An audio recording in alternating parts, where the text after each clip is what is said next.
ایک بزرگ فرماتے تھے اگر کسی کو تم برائی میں بھی دیکھو تو یہ سوچو ہو سکتا ہے اس کی زندگی کی آخری برائی ہو پھر وہ توبہ کر لے، اور میری زندگی کی ہو سکتا ہے یہ آخری نیکی ہو، مجھ سے کوئی گناہ سرزد ہو جائے۔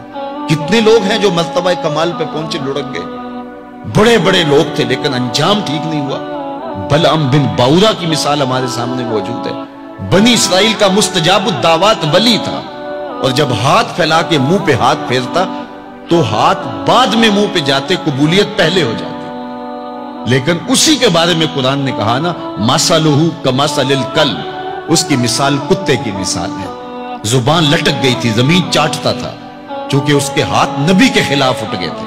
اس نے سمجھا تھا میں مستجاب الدعوات ہو گیا ہوں، اب جو چاہوں جس کے بارے چاہوں بد دعا کر دوں، لیکن بد دعا اپنے حق میں نکل گئی، زبان لٹک گئی۔ اس لیے میاں صاحب بولے پڑھنے اتے مان کرینا نہ آکھی میں پڑھیا، او جبار کہار صداوے متا روڑ دیوے دودھ کڑیا۔ تو اس لیے ہر وقت ڈرتے رہو۔ ابھی ملیکہ کہتے ہیں میں نے 30 اصحاب رسول سے ملاقات کی ہے، 30 اصحاب رسول سے، تو میں نے ہر شخص کو فکر مند پایا ہے۔ وہ کہتے تھے ہمارا انجام ٹھیک ہو جائے، انجام ٹھیک ہو جائے۔ حضرت سیدنا ابو بکر صدیق رضی اللہ تعالیٰ عنہ، جن کے بارے میں میرے رسول کی زبان سے لفظ نکلے ابو بکر فی الجنہ، ابو بکر جنتی ہے، لیکن وہ کہتے ہیں ایک چڑیا کو دیکھ کے شاخ پہ بیٹھی ہے، کہا واہ چڑیا کتنی موج ہے تجھے، ایک شاخ سے اڑتی ہے دوسری شاخ پہ بیٹھ جاتی ہے، اور قیامت کے دن تیرا حساب بھی نہیں ہوگا، پھنسے تو ہم ہیں جن کا حساب ہوگا۔ یہ وہ لوگ ہیں جن کی زندگی دیکھیے، ان الشیطان یفر من ذل عمر، عمر وہ ہے جس کے سائے سے شیطان بھی بھاگتا ہے، لیکن وہ کہتے ہیں کاش میں مٹی کا ڈھیلا ہوتا۔ اللہ اکبر۔ حضرت عمر کہتے ہیں کہ اگر برابر سرابر بھی چھٹ گئے تو غنیمت جانیں گے، اگر برابر بھی چھٹ گئے تو پھر بھی غنیمت جانیں گے۔ یہ وہ لوگ ہیں جن کی زندگیاں تقوی سے عبارت تھی، اور اللہ کی خشیت جن کے سینوں کا نور تھا اور باطن کا سرور تھا۔ ہمارے بہت سارے معاملے اور بہت ساری خرابیوں کی جڑ یہ ہے کہ ہم نے اس دنیا کو اوڑھنا بچھونا بنا لیا۔ ایسے اس دنیا میں ہم زندگی گزار رہے ہیں جس طرح ہم نے اس دنیا سے کبھی جانا ہی نہ ہو۔ اس لیے دنیا کی بے رغبتی، دنیا کی بے رغبتی کا مطلب یہ نہیں ہے کہ ترک دنیا کیا جائے۔ اس پر صوفیاء نے جو بات کہی وہ بہت خوبصورت کہی۔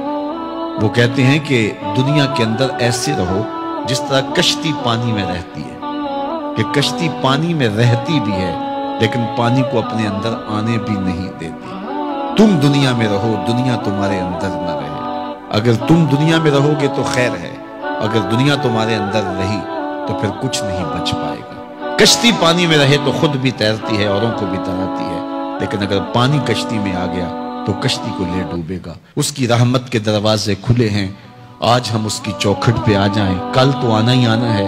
پھر جو کفن میں منہ چھپا چھپا کے آتے پھریں گے، کیا اچھا ہو کہ خود کھلے منہ سے اس کی رحمت کے دروازوں پہ آ جائیں۔ اس کی رحمتیں آواز دے رہی ہیں، یا ایھا الانسان، او بھاگنے والے انسان، او نسیان کے پتلے، او بھولے ہوئے، او بھٹکے ہوئے، راستہ چھوڑ کے جانے والے، مالک کی رحمت کی آغوش کو ترک کر دینے والے، آجا پلٹ کے، ما غرک بربک الکریم، آجا تیرا رب بڑا ہی کریم ہے۔ قبل اس سے وہ ماننے سے انکار کر دے، توبہ کا دروازہ بند ہو جائے، سورج مغرب سے طلوع ہو جائے، پھر بندہ ہاتھ کاٹے۔ کسی نے چیخ چیخ کے مجھے کہا تھا، کوئی رو رو کے ترلے منتیں کر کے مجھے کہتا تھا، میں اس کی بات کو نہ سنا، کاش کہ اس کی پکار کو سن لیا ہوتا، اس کی آواز پہ لبیک کہہ دیا ہوتا، اور میں اس کے ساتھ چل پڑتا، اور وہ مجھے انگلی تھام کر محمد عربی کی چوکھٹ پہ پہنچا دیتا، تو آج یہ رسوائیاں میرا مقدر نہ ہوتی۔